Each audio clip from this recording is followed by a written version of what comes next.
Could this video be sabotaging your writing progress? With every passing second that you watch, could your writing skill be flowing out of you like floodwaters through a well-engineered stormwater management system? Should you be listening to these folks on YouTube and other places on the internet who peddle writing advice?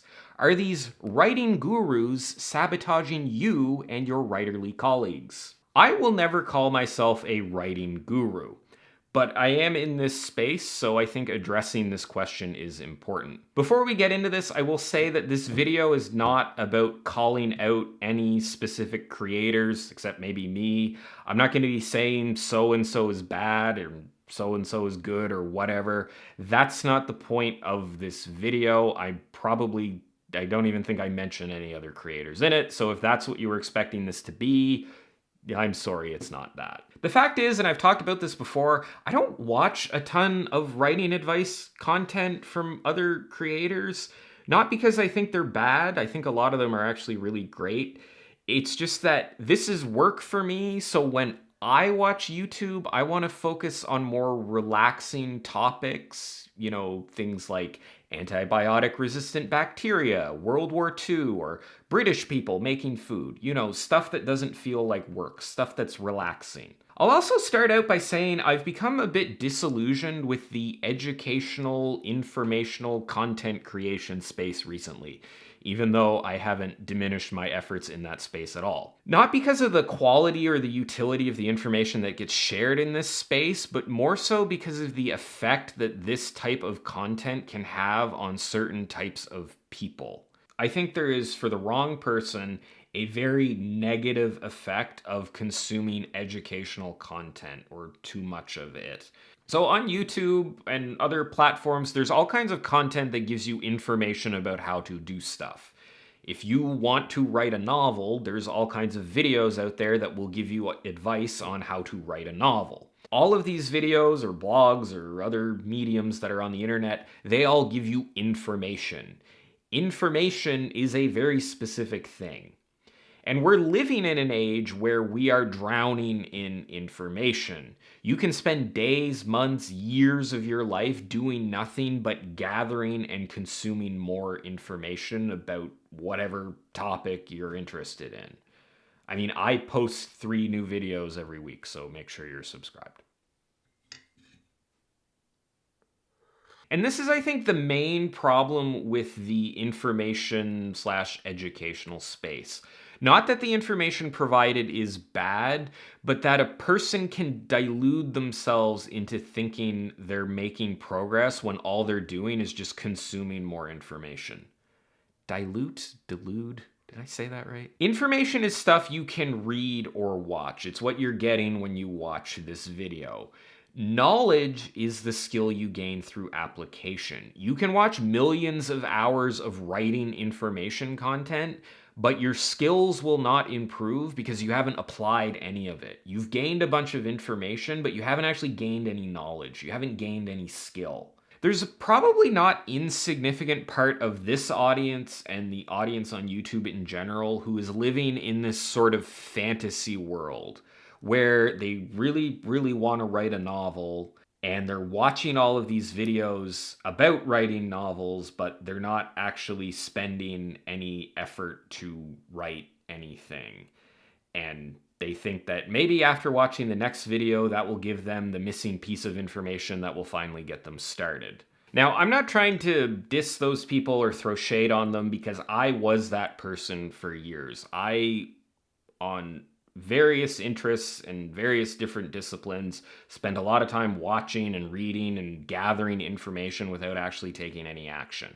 One of the major problems in my life that has zapped a lot of my personal potential is not taking enough action towards the things that I wanted to do. I think this is something that's very easy to slip into, and this is where content can become harmful, when it keeps people from taking actual action.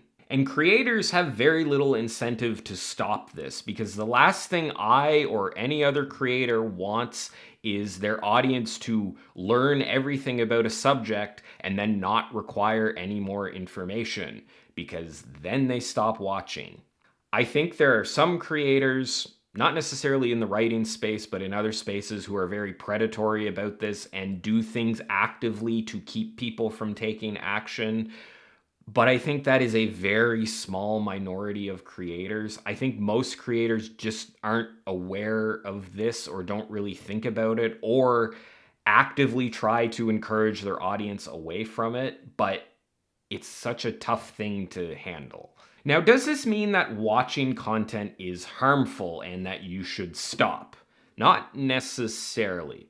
There is a way to use content, whether it's my videos or somebody else's videos, correctly.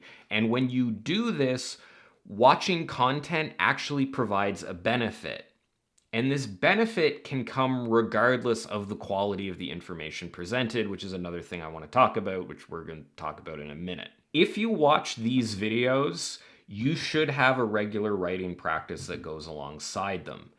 Out of that regular writing practice, you should be encountering difficulties, problems, issues, things that you aren't sure how to solve.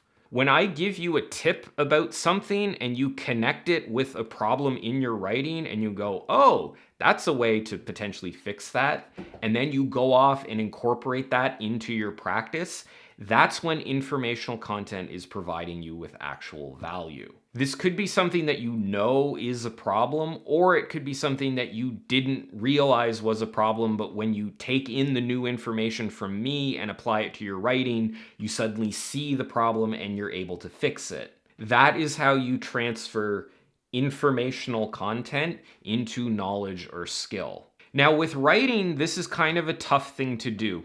I learned during that brief stint where everybody thought my ID badge was actually genuine, that in something like open heart surgery, the feedback loop of whether a technique is an improvement or not an improvement is rather quick. You know really quickly what is working and what's not working. With writing, it requires time. You might need to have people critique it. It takes a lot of effort to figure out if something improves the work or doesn't. There's nuance in everything. But all of writing is like that. It's a very subjective field, and measuring improvement can be almost impossible at times.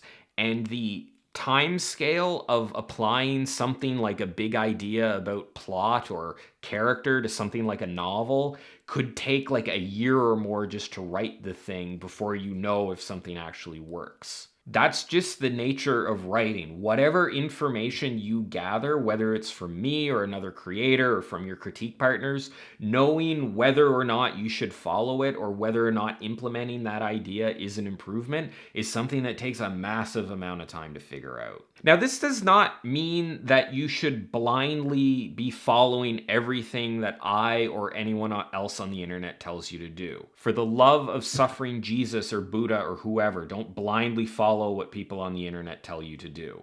Be very selective about the information that you choose to apply. Take the information that you intuit could be useful and apply that and only that to your practice. Test your hypothesis and see if that change improves things. If it does, then great, you've learned something. If it makes things worse, then guess what? You've still learned something. This gets at the other kind of part of this issue, which is the quality of information that I or other creators in the writing advice space are supplying people. And that's a very common criticism of these sorts of channels in general. The thing is, if you actually take that information and apply it to your practice and do the assessment of whether it works or not, you will become immune to bad information. Learning is not about absorbing the right information, it's about applying information and coming to your own conclusions about it based on your experience with that information. The thing is, you haven't wasted time if you consume bad information, try to apply it, and then learn that it doesn't work. That's the process that you need to go through regardless. You need to invest time in it. Getting good information is not necessarily a shortcut. The people who get misled don't do this. They don't apply information, they don't evaluate it, they don't open up their brain holes and actually think about it. The highest performing people can learn as much from a bad teacher as a good one. What you get out of the information that you consume depends on how you apply it. Now, this might sound like I'm refusing to take responsibility for your improvement as a writer, and to that I say, yeah, you're damn right I'm not taking responsibility for that. You're an adult. Well, by channel demographics, 87% of you are adults. As an adult, your improvement as a writer is your responsibility. Do I want to help you there? Absolutely. Do I try my best to provide you with information that, when applied in the way we've discussed, will improve your writing? Absolutely. Am I perfect? No. Do I know the exact nature of your situation and the project that you're working on? No. And I can't guarantee that anything I say will help you in any way. And I would be very, very extremely cautious of anybody who implies anything about that. I care very much about your success as a writer. I would love nothing more than the viewers of this channel to find success and achieve their goals as a writer. But at the end of the day, if you're going to progress as a writer, it's going to be because of what you do, not the content that I make or the content that you watch. Content alone is not capable of doing anything close to that. That is a limitation of the medium, and a lot of people don't understand that, and that's why you get these people who are sitting around doing nothing but watching content and never actually taking action. I've made, I think, at last count, like just over, or maybe, I don't know, somewhere around like 300 videos on this channel. If they're an average of 10 minutes long, that's across 300 videos, that's like 3,000 minutes of content.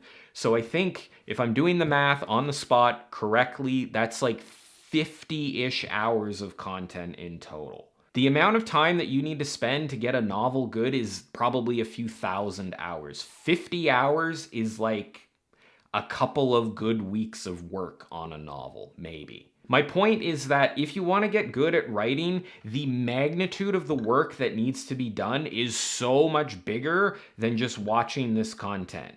Any concept that I talk about here, the information for that concept can probably be absorbed in a few minutes.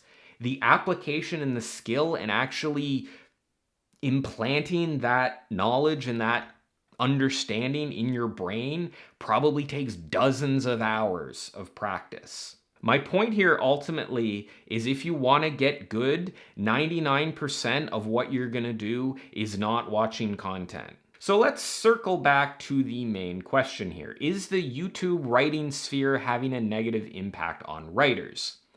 Absolutely. For the wrong type of writer, this content is 100% harmful because it prevents people from taking action. It makes them think that they're making progress when they are not making progress. It makes them think that they're building up their skills when they're just gathering more information.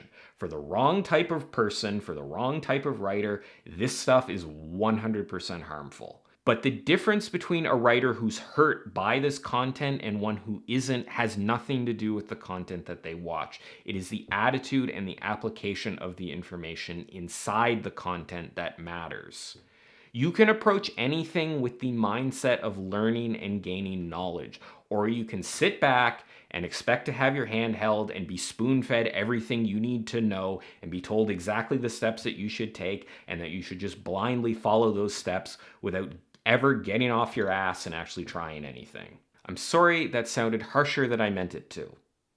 Speaking of getting off your ass, it's time for this video to come to an end. There you have it. I'd love to hear what you think about this in the comments down below. As always, thanks for watching. If you want to see more stuff like this, you can check out all my other writing advice related videos and subscribe to my channel. There's risks associated with that, as we talked about in this video. Anyways, thanks for watching, and I will see you next time.